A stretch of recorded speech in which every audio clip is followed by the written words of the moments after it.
Chapter 16. The last will be the first.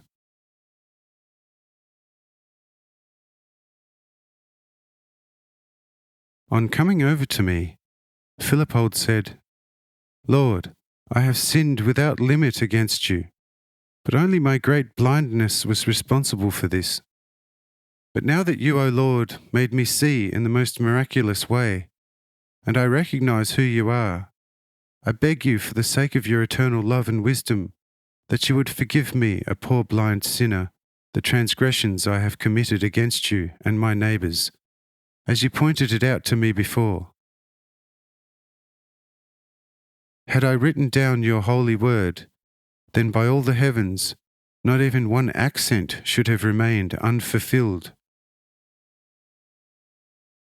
But I believe myself to have memorized your will and shall follow it to the letter. You paid off all our debts with Kishjona and healed all our sick miraculously, without charge, and all this you did ahead of any due request. And I therefore believe that you will not cast off a begging sinner." I said, "I say unto you, you are accepted, for he who comes shall be accepted. But go and first put your affairs in order as specified by me. Then come and follow me, for you are not to cling to this world, as you are not of this world or from below, but from another world, and therefore from above. Because, of all those you count as around me, there are some from your world, others from another light world, and only a few from this world.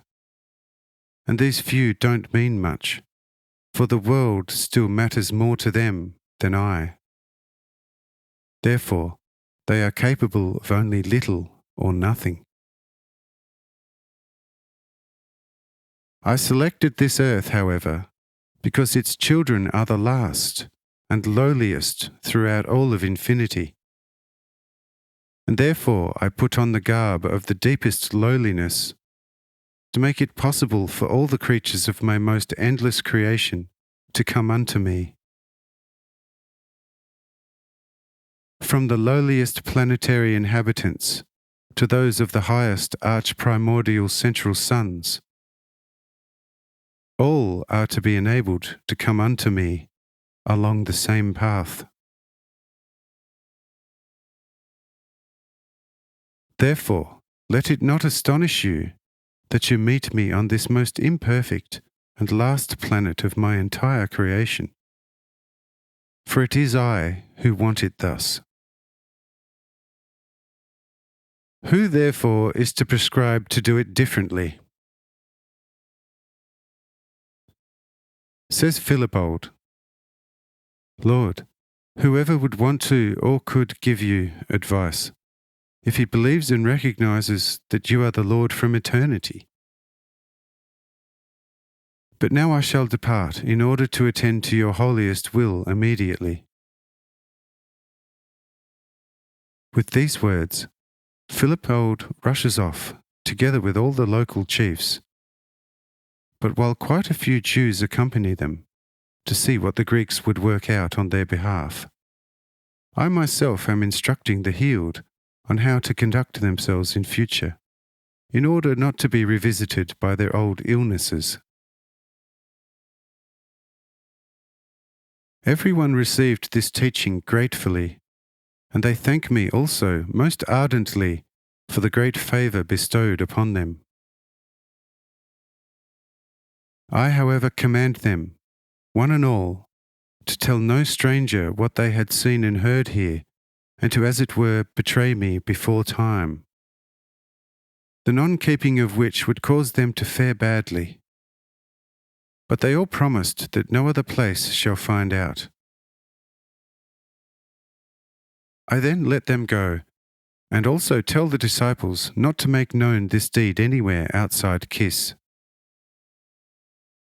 And to Matthew's query regarding whether to record this matter, I reply, no, because you, as my closest witnesses, indeed, can bear and also grasp it. But if everything I do and say before you were recorded in books, the world not only would not comprehend such books, but on the contrary, be offended beyond measure, and denounce you below every carcass on earth. Therefore nothing should be recorded by you, Matthew, other than what I expressly direct you to record. Says for once also John, "But Lord, my purest love, this would all be fine, but if once with time the world is handed down only fractious original documents about your presence and action in this world, then it shall go over into all doubts about your being and operation, and regard such fractions as the work of mere priestly self-interest." I said, "This is, however, exactly how I want it to be for the actual world, which is Satan's house. For regardless of whether you cast corn or the most precious pearls before swine, it shall do the same with the pearls as with the corn. Therefore, it is better to present the thing to the world fully veiled, whereupon the latter is free to wrestle with the husk, within which the living corn remains unharmed. When once nevertheless it becomes necessary, I shall indeed awaken men and reveal to them all that took place here, and what the world can expect on account of its incorrigible wickedness. But how all this shall take place I shall, my brother John, once reveal to you for the rest of the world in veiled images while still in this world, when I shall again be dwelling in my heavens. But now the Greek and Jewish local chiefs are returning from the city. We shall see how they attended to my request,